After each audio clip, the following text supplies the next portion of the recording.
So, hello guys! Mega love shoutout po sa inyong lahat, no? At your service, Mr. Wildlife TV. At kasama ko ngayon si Miss Imslep na napaka-sexy. At ang aming alaga na si, Ang gulo ng bed. Ang gulo ng bed namin. So, hindi naman no? Okay lang yan. Happy Master Wildlife. So, ito na guys. Nakita niyo naman siguro kung ano yung i-react natin, no? So, ito yung alam ko, ito yung last day na nag-vlog ang Jumcar part, Last day. Last day or ng rang araw? Yung huling vlog. Yung huling vlog nila. So, something part like that. 80. Pero bago natin pag-usapan yan, guys, and kami dalawa ni Wildlife, guys, shoutout muna, supportahan po natin ang buong Team Kalingap. Kuya Val Santos Matubang, Kalingap Prab, natin Atina Vlogs, at don't forget to support also sa lahat ng mga Kalingap charity vloggers or Kalingap partners. So, ito na nga, guys. Ito lang yung masasabi ko dito sa napanood ko na sa lahat ng mga nalulungkot diyan, kasi alam ko doon sa masasabi mo pala doon sa vlog ni sa latest vlog ng Jumcar. Maraming nalungkot. It's a roller coaster of emotions. It's a roller coaster of Mixed emotions, lalo na sa mga fans, yung mga fans na yung sensitive. Ayun. 'Di ba? Yung may mga fans kasi na madaling mag-focus sa negative at hindi nakikita. May mga fans kasi na yung kung ano yung napanood nila, parang nag-overthink agad, parang lumilipad agad yung isip nila, no? Something tapos, like that. Agad-agad magdududa sila kay Carla or kay diba? Papa Jones. So, yun. So, shoutout sa lahat ng mga Jumcar fans. Maraming salamat sa nag-like and share. Ito pong i-react natin, guys. Ito muna. Siguro mamaya i-react namin yung kaming dalawa din mag-react ni Miss Imslep doon sa latest upload na ng Jumcar ni Boss Kalingap Prab. Excuse me po. So, yun ang doon natin masabi na masasabi ko maraming nalungkot doon sa vlog ng Jumcar, kasi unang-una nung napanood nilang umiiyak si Jumcar, something like that, si Jomar, sorry na umiyak si Jomar na something like naglabas ng sama ng loob, ganito ganyan. So para daw, 'di ba, something like na may sinabi na si Jomar na parang feel ko na si Carla daw doon naniniwala sa hindi daw sa kanya, 'di ba? Parang totoo talaga nagkatampuhan dahil sa mga issue siguro. Ito kung pag-usapan natin about tampo, normal na yan sa normal na yan sa mag-agom or sa magkaibigan. Spices of spices sa relationship. Spices of love. Yes. Yeah, parang ganon. In reality nga, kaming mga babae talaga is minsan, madali kami talaga magtampo. Madali magtampo lalo pag alam ng babae na mahal siya ng lalaki ng partner niya. Magpabibi lagi yan, madaling magtampo, something like that. So pag-usapan na naman natin yung sing-sing. Pahapyo lang muna kasi mag-react tayo doon Kasi maraming nalungkot doon. Kumbaga para sa akin sa sing-sing, okay sa akin na hindi tinanggap yun ni Carla. For me, okay din. Para sa akin, bilang isang babae, we are looking for something na gimmick. Hindi mo yun basta-basta ilagay na lang or basta isuot na lang, 'di ba? Lalo na if it means something deep na, 'di ba? Yes, tama. So, ako, for me, I think darating siguro yung araw na talagang gawing formal ang lahat. Yung tipong yung meron tayong makikita na, will you be my girlfriend?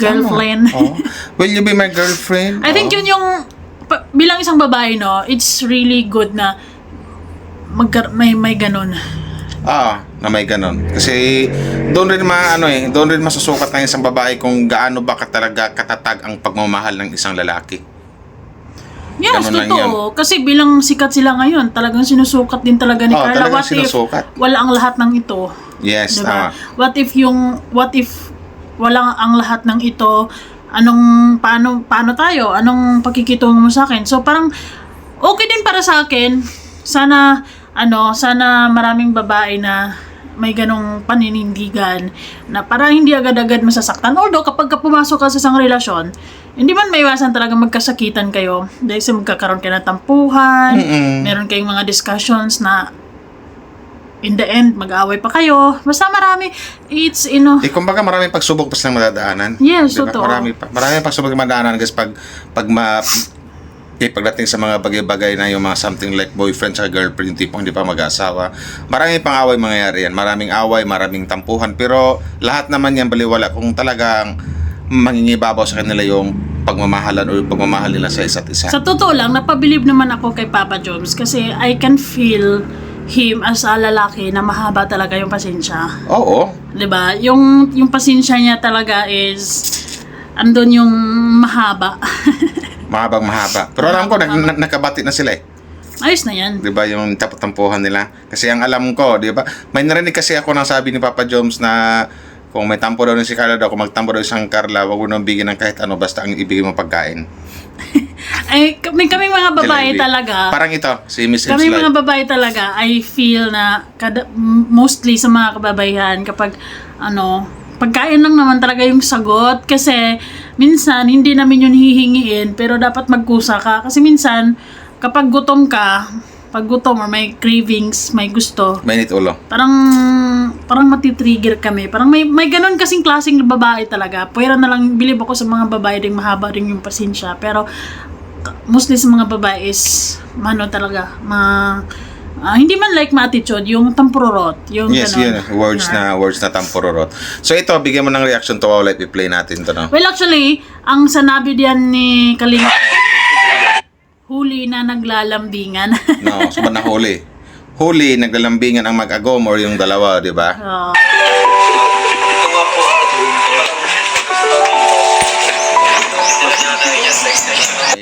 Mayroon pala pa ganyan-ganyan ang dalawa, yung magkukulitan sila. Ay, si Carla kasi, palihim yung palihim yung sweetness niya eh. Alam mo yun? Palihim yung may papitik. Mayroon papitik ang isang Ang dalawa. Carla. Di ba? Mayroon pa ganun-ganun ng isang Carla. Sabi ko Baba sa mo inyo. nga. Uy, baba Ayan. natin. Yan. Ayun.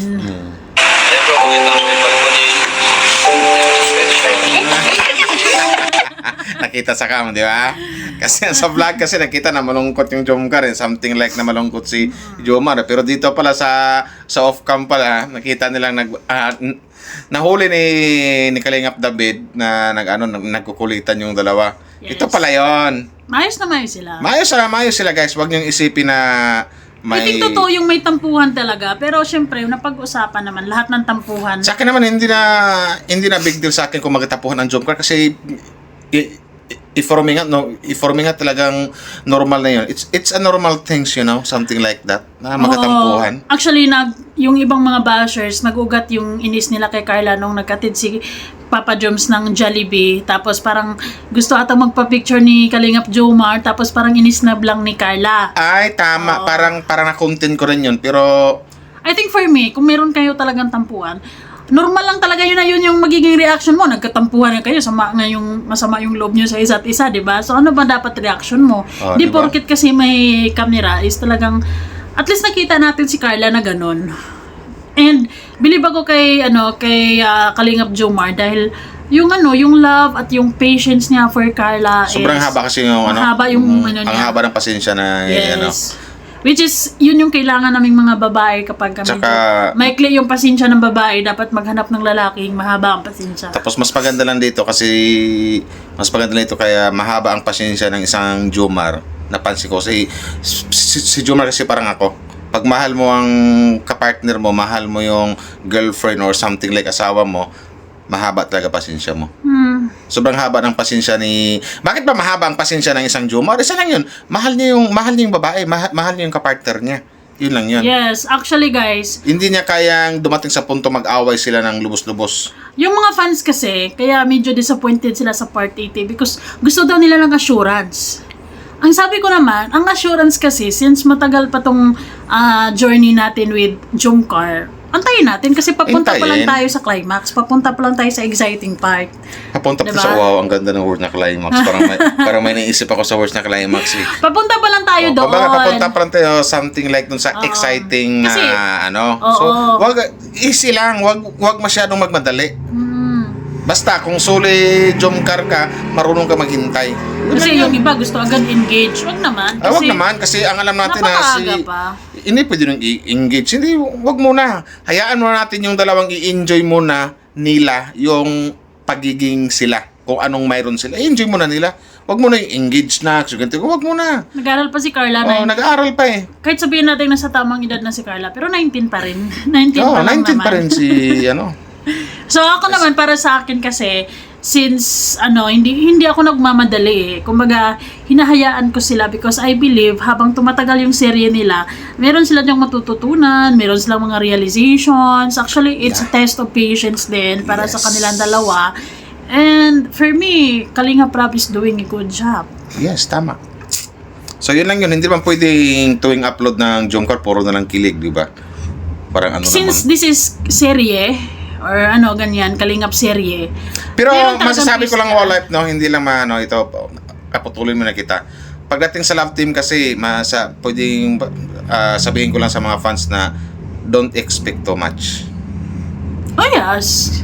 Kasi ang love team kasi posibleng maging totoo, posibleng hanggang dyan na lang talaga.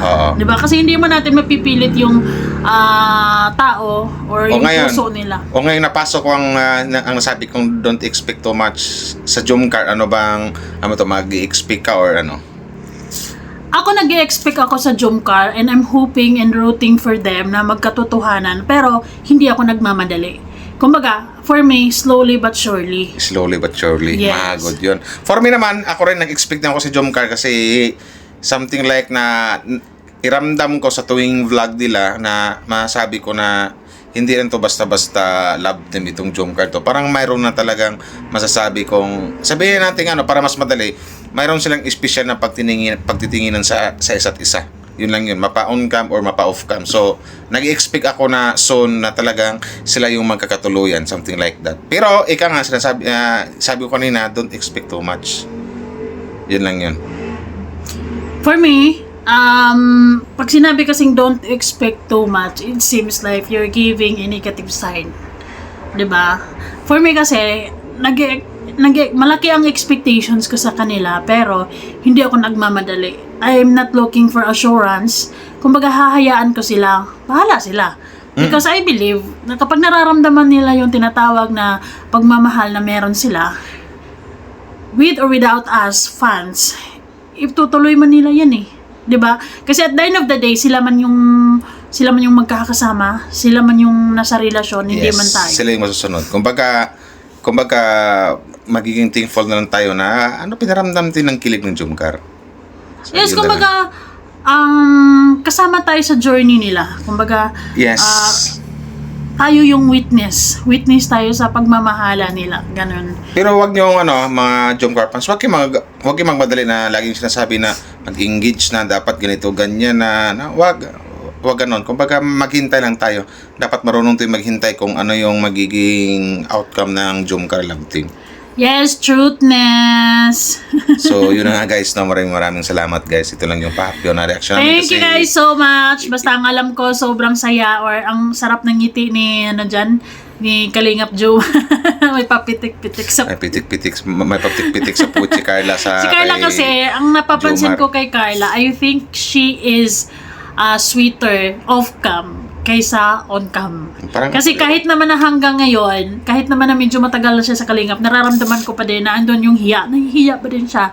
'Di ba? Andun yung hindi pa din siya fully like magiging yung ang pagkamahiyain ng isang tao kasi hindi na mawala yun eh. Andun na yung mabawasan pero yung mawala fully yung pagkamahiya, hindi na mawawala yun. Yes, and off-cam, of course, minsan nga, sabi nga ni Kalingap Jomar, meron namang mga chances na silang dalawa lang lumalabas. So, I think that's more Yun na lang eh. Kaya nga, nag-expect ako sa Jomcar na kasi nalaman natin na paminsan-minsan, sometimes, lumalabas may sila. naalala Diba? ko, anong nangyari daw sa Palawan.